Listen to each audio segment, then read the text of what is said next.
If you enjoy aviation mysteries and real-life unsolved stories, then the disappearance of Malaysia Airlines Flight 370 is one of the most chilling and baffling cases in modern aviation history. This is a story that begins like a completely normal overnight flight, but slowly turns into a global mystery that investigators and experts are still trying to solve more than a decade later. Today, let's break down what happened, step by step. It was March 8, 2014. A Boeing 777 operated by Malaysia Airlines took off from Kuala Lumpur International Airport at 12:41 a.m. local time. The plane was scheduled to fly to Beijing Capital International Airport.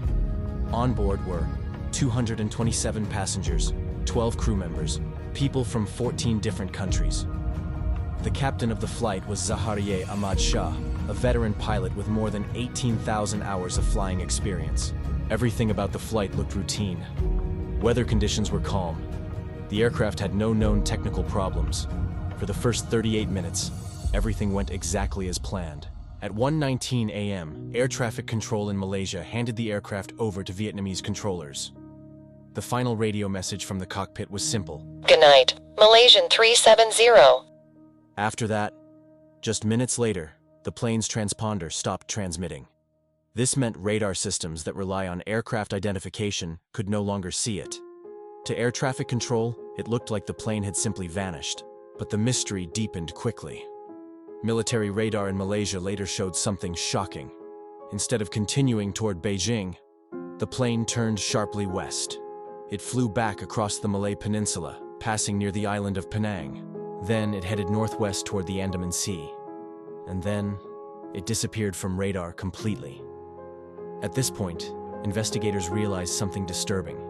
The aircraft had deliberately changed course. Even though the plane had vanished from radar, investigators discovered something extremely important. The aircraft had been communicating with a satellite owned by Inmarsat. Not full messages, just automated handshake signals. These signals were sent every hour. By analyzing these signals, experts were able to estimate where the aircraft had traveled. The results shocked investigators. Instead of flying north toward Asia, the plane most likely turned south into the Indian Ocean, toward one of the most remote areas on Earth. What followed was the largest search operation in aviation history. More than 26 countries joined the search. Ships, planes, submarines, and underwater drones scanned massive areas of ocean. Countries involved included Malaysia, Australia, China, United States. The search area eventually focused on a vast region of the southern Indian Ocean. This area is incredibly hostile. Massive waves, deep ocean trenches, extreme weather depths reaching 6,000 meters. For years, ships scanned the seabed using advanced sonar mapping. But the plane itself remained missing. For more than a year, nothing was found. Then in July 2015, something appeared on a beach. On the island of Réunion, investigators discovered a large aircraft wing component. It was identified as a flaperon. After analysis, investigators confirmed it came from Malaysia Airlines Flight 370.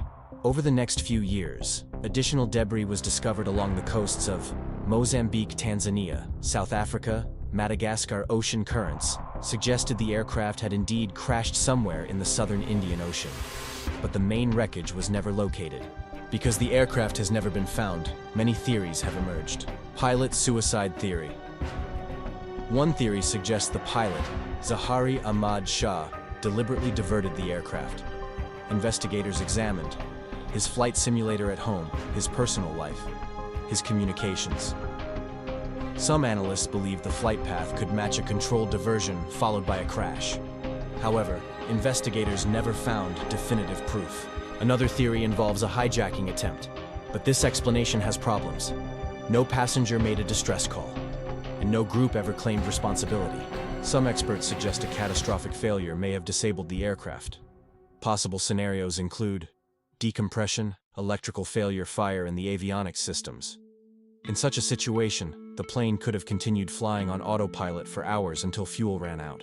The ghost flight scenario. This is one of the most widely accepted possibilities. In this theory, something disables the crew. The aircraft continues flying on autopilot. Eventually, it runs out of fuel. It crashes into the ocean. Similar incidents have happened before in aviation history. The end of the official search. In 2018, after scanning 120,000 square kilometers of ocean floor, the official search was suspended. Despite years of effort, the aircraft itself has never been found. The disappearance of Malaysia Airlines Flight 370 remains one of aviation's greatest mysteries. There are several reasons this story still captures global attention. First, the aircraft was a modern Boeing 777, one of the safest planes ever built. Second, in an era of satellites, GPS, and global tracking, a large commercial aircraft simply vanished. And third, 239 people disappeared without answers. Families are still waiting for closure.